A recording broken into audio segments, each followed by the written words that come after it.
When I think back on the movies I loved, I remember the characters much stronger than I remember what exactly happened in the story.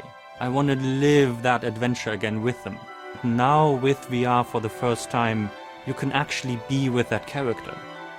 Virtual reality is one of the few technologies where you can make characters that are so much more compelling than has ever been possible. In film, it's all frozen in time. In virtual reality, the actor is alive in every moment. Just imagine if you're in a movie and a character will suddenly look at you. Henry will do that. Henry will be aware that you're there watching his story unfold. Henry is a short movie about Henry the Hedgehog and his adventures to find friends.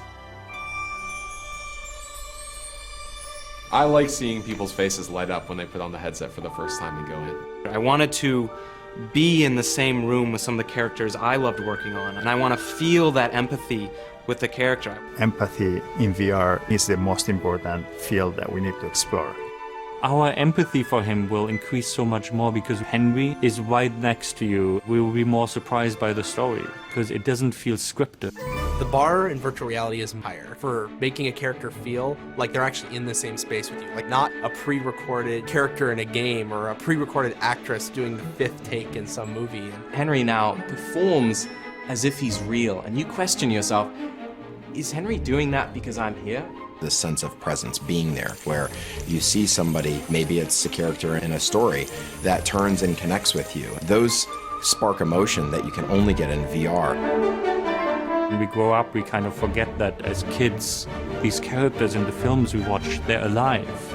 And with VR, it makes me feel again like I'm a kid because I can see this character is real.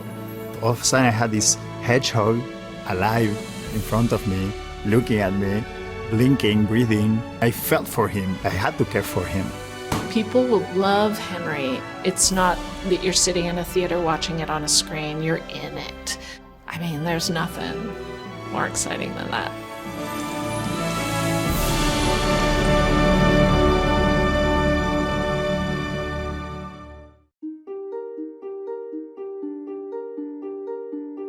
We present our system to create high-quality, free viewpoint video that can be compressed to bandwidth suitable for consumer applications.